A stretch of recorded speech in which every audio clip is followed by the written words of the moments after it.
Assalamualaikum warahmatullahi wabarakatuh. Saya Ratna Adelina dari SMA Negeri 2 Timanggajah, Kabupaten Bener Meriah, Provinsi Aceh. Pada kesempatan kali ini, saya akan memaparkan koneksi antar materi, kesimpulan dan refleksi modul 1.1. Menurut Ki Hajar Dewantara, pendidikan adalah tempat persemaian benih-benih kebudayaan dalam masyarakat. Pendidikan menuntun kodrat anak melalui keteladanan, pengajaran, dan pembiasaan. Dalam prosesnya, jika diibaratkan benih padi adalah murid, pendidik sebagai petani, maka sebagai pendidik yang mempunyai peran penuntun, petani juga mempunyai peran memperbaiki kondisi tanah, memelihara tanaman padi, memberi pupuk dan air, membasmi ulat-ulat atau jamur-jamur yang mengganggu hidup tanaman padi. Jadi, meskipun benih padi kurang baik, jika dirawat secara maksimal oleh petani, maka dapat memperbaiki keadaan padi tersebut, bahkan dapat juga menghasilkan tanaman padi yang lebih besar daripada tanaman padi lainnya yang tidak dipelihara. Ataupun sebaliknya, sebaik apapun benih padi, apabila tidak dirawat dengan baik dan tumbuh di tempat yang tidak baik, maka akan menjadi tanaman padi yang tidak berkualitas. Kesimpulan pemikiran-pemikiran Ki Hajar Dewantara. Yang pertama, pengajaran itu tidak lain adalah pendidikan dengan cara memberi ilmu atau berfaedah bagi hidup anak baik secara lahir maupun batin.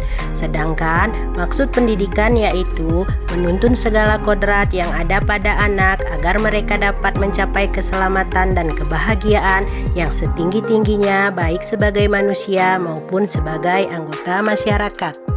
Yang kedua, pendidikan anak sejatinya menuntut anak mencapai kekuatan kodratnya sesuai dengan kodrat alam dan kodrat zaman. Bila melihat dari kodrat zaman, pendidikan saat ini menekankan kemampuan anak untuk memiliki keterampilan abad 21.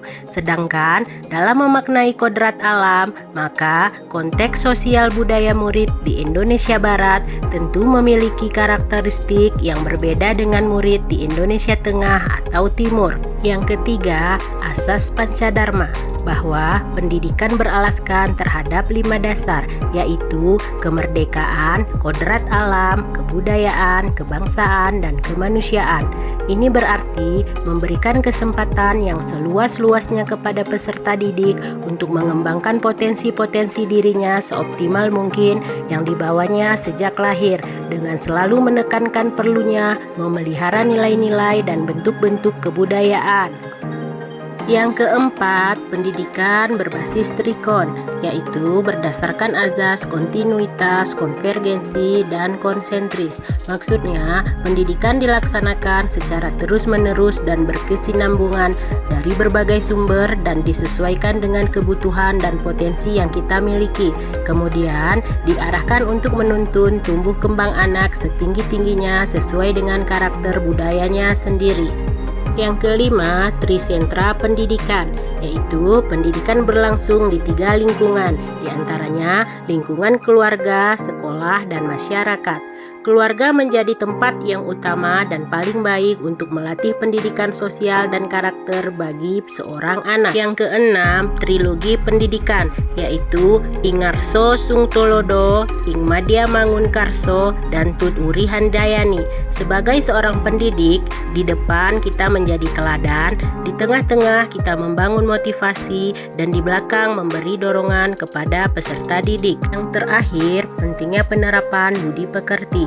Keselarasan hidup anak dilatih melalui pemahaman kesadaran diri yang baik tentang kekuatan dirinya. Kemudian dilatih mengelola diri agar mampu memiliki kesadaran sosial bahwa ia tidak hidup sendiri. Refleksi pemikiran-pemikiran Ki Hajar Dewantara. Apa yang Anda percaya tentang murid dan pembelajaran di kelas sebelum mempelajari modul 1.1?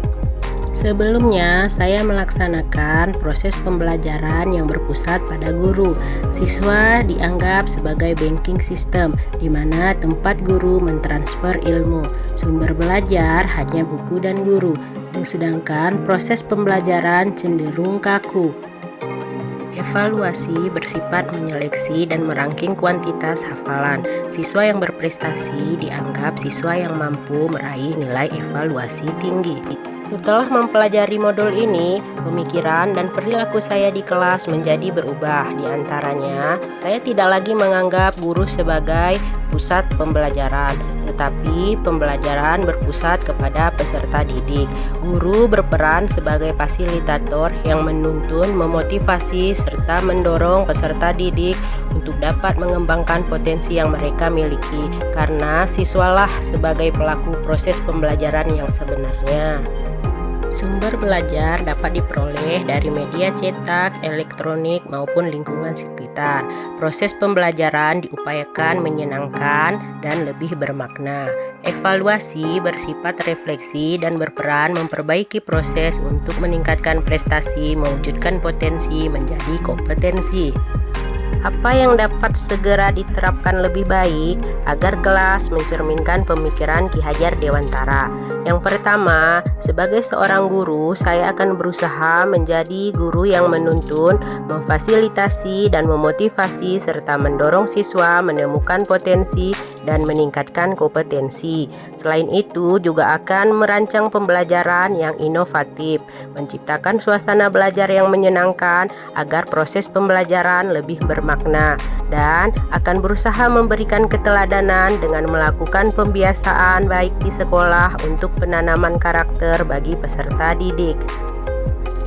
Terima kasih, semoga bermanfaat. Salam tergerak, bergerak, menggerakkan. Wassalamualaikum warahmatullahi wabarakatuh.